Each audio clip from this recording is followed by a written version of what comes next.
যাওয়াতে আমি যে ভিডিওটা ছাড়ছি আমি জানি ওইটা আমি ভুল করছি, আর তার জন্য আপনাদের কাছে আমি হাত জোর করে ক্ষমা চাচ্ছি। ওমর ভাইয়ের যা যা বলছি ওইটা আমার ভুল হয়েছে। আর ওমর ভাইয়ের কাছে আমি একটা কথাই বলতে চাই, ওমর ভাই যদি আমি মনে হয় যে আমি তোমার কাছে ভুল করছি, কথাগুলো বইলা ভুল করছি, তো তার জন্য আমি ক্ষমা চাইতেছি।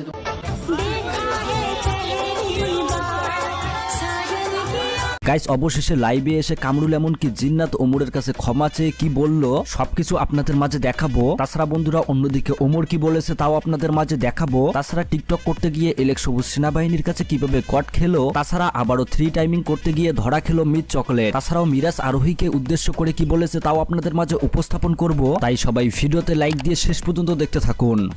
সবার প্রথমেই কথা বলা যাক কামরুল জিন্নাত ওমরের কাছে লাইভে এসে কিভাবে ক্ষমা চাইলো। কামরুল জিন্নাতকে বর্তমান কম বেশি সবাই চেনেন। রিসেন্টলি তাদের বাচ্চা মারা যাওয়ার ভিডিও করলে তারা প্রচুর পরিমাণে সমালোচনায় আসে। এমনকি বন্ধুরা, ওমর তাদেরকে ভালো কিছু কথা বললে সেইটা নিয়েও তারা প্রতিবাদ করে উল্টা। এমনকি বন্ধুরা, ওমরকে আজে বাজে কথা বলার কারণেই সবাই তাকে রোস্ট এমনকি হেড ছড়াতে শুরু করে। এমনকি ওমরও একটি রোস্টিং ভিডিও তৈরি করে। তবে অবশেষে কামরুল এমনকি জিন্নাত তাদের নিজেদের ভুল বুঝতে পেরে এইবার লাইভে এসে ওমরের কাছে ক্ষমা চেয়ে কি বলল সেই ভিডিওটি দেখুন। আপনারা জানেন যে ওমর ভাইয়ের সাথে আমার একটা ঝামেলা হয়ে গেছে, মানে কন্ট্রোভার্সি হয়ে গেছে।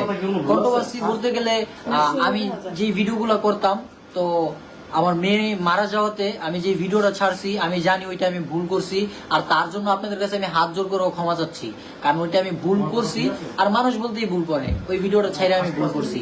এখন ওই ভিডিওটা নিয়ে যে এত পরিমাণে রোস্ট হবে, এত টোল হবে আমি কল্পনাও করতে পারি নাই, মানে আমি ভাবতেও পারি নাই। তো যাই হোক, আমি মনে করি আমার জায়গা থেকে আমি ভুল করছি, আর সেই জন্য আমি ক্ষমা চাইতেছি। তো ওমর ভাইয়ের সাথে আমার এখন কোনো দ্বন্দ্ব নাই, ওইটা হচ্ছে ইমরান ভাইয়ের মাধ্যমে সমাধান হয়েছে।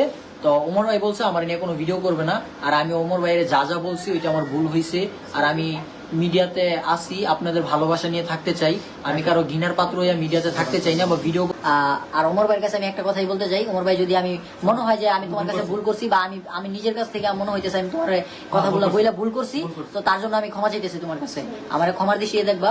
সরি, মানে সরি সরি সরি, আরো বলতে চাই সরি যদি আমি ভুল করে থাকি।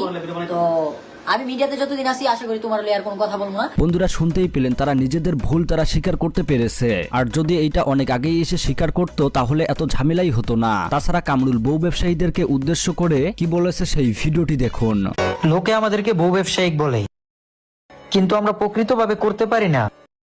যদি পারতামই তাহলে কনসার্টে যাইয়া। আসলে আমরা এই বিষয়টা দেখেছিলাম আতিফ ইসলামের কনসার্টে। যাই হোক, এই বিষয়ে পরে আসতেছি। তাছাড়া বন্ধুরা, অন্যদিকে ওমর তার কাছের মানুষদেরকে উদ্দেশ্য করে টিকটকে কি বলছে সেই ভিডিওটা দেখুন। আমি আমার পরিচিত মানুষের অপরিচিত মুখ দেখছি, তারপর থেকে আর কোনো কিছু দেখে ভয় পাই না। শোনা যাচ্ছে ওমর আর মনিরের মধ্যে নাকি কিছু দ্বন্দ্ব চলতেছে। এমনকি দেখুন, অন্যদিকে মনিরও তার কাছের বন্ধুদেরকে উদ্দেশ্য করে কি বলেছে। খুব অল্প সংখ্যক বন্ধু ছিল, তাদের সাথেও আস্তে আস্তে দূরত্ব বেড়ে যাচ্ছে। তো বন্ধুরা, আসলেই কি মনির এমনকি ওমরের মধ্যে দ্বন্দ্ব চলছে? এই বিষয় নিয়েও আপনাদের মতামত কমেন্ট বক্সে জানাবেন। তো এবার কথা বলা যাক এলেক সবুজকে নিয়ে। হেলমেট ছাড়া গাড়ি না চালার কারণেই নাকি কট খেয়েছে সেনাবাহিনীর কাছে, এমনকি মাইরও খেয়েছে। এমনকি আমরা শেষমেশ দেখতে পাই তাদেরকে বুক ডাউনও করিয়েছে।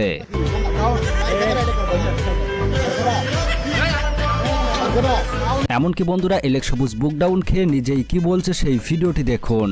মানুষ আমার বিষয়ে কিছু একটা পাইলে ভাগল হয়ে যাগা, কেরা জানা আমি বুঝি না। সেনাবাহিনী আমার গাড়ির কাগজ ছিল না, সাথে বাইকের মাথা হেলমেট ছিল না, দিকে আমার ভাষা বুক ডাউন দেওয়া হয়েছে। মানে একটা টপিক পাইছে রে ভাই, কি যে শুরু করছে ভিডিও কইরা। তো ইতিমধ্যে আবার এলেক সবুজ সেনাবাহিনীর কাছে কট খাওয়াতে অনেকেই অনেক রকম তাকে নিয়ে ভিডিও করেছে। তার মধ্যে এই ভিডিওটি দেখুন। এইটা হচ্ছে সেনাবাহিনীর ট্রেনিং, যদি না করতি পিছে বাসলে দাঁড়ায় আসলো, আমরা কিন্তু দেখছি।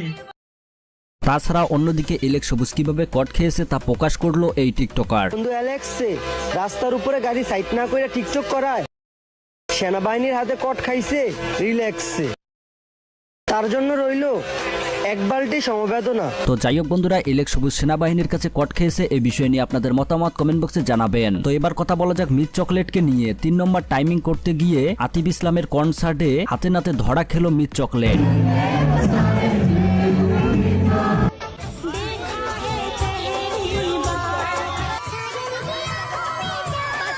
আপনারা সবাই দেখেছিলেন যে কিছুদিন আগে হাতে নাতে ধরা খেয়েছে ডাবল টাইমিং করতে গিয়ে এই মিট চকলেট। তবে ডাবল টাইমিং এর পর আবার দেখা যাচ্ছে 3 নম্বর টাইমিং। এমনকি তার 3 নম্বর বয়ফ্রেন্ডকে নিয়ে বেশ কিছু ভিডিও তার টিকটকে পোস্ট করেছে। ভাইরে ভাই, আতিফ ইসলামের সেই দিন কোনো কনসার্ট ছিল না, সেই দিন ছিল পুরো কাপল স্টেজ সেই স্টেজে। তো যাই হোক, এই টিকটকারদের নিয়ে আপনাদের মতামত জানাবেন। তো যাই হোক বন্ধুরা, অন্যদিকে আবার মিরাজ খান আরোহী মিমকে উদ্দেশ্য করে একটা পোস্ট করেন, কয়েক বছর পর আপনিও ঠিক প্রমাণ পাবেন আল্লাহ যা আপনাকে দেয়নি সেটা আপনার জন্য কখনোই কল্যাণকর ছিল না, আলহামদুলিল্লাহ, এইরকম বলে একটা পোস্ট করেন। তবে আরোহী মিম এমনকি মিরাজের গ্যাঞ্জাম নিয়ে আর্থিক সজীব ভাই ইতিমধ্যে সময় টিভিতে মুখ খুলে কি বলেছে সেই ভিডিওরও কিছু ক্লিপ দেখুন।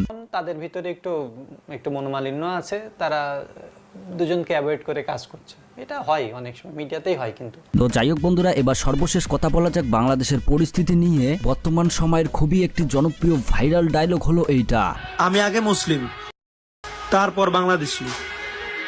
ধন্যবাদ। তো যাই হোক বন্ধুরা, পুরো ভিডিও দেখে আপনাদের মূল্যবান মতামত জানাতে ভুলবেন না। দেখা হবে খুব শীঘ্রই নতুন আপডেট নিয়ে। আল্লাহ হাফেজ।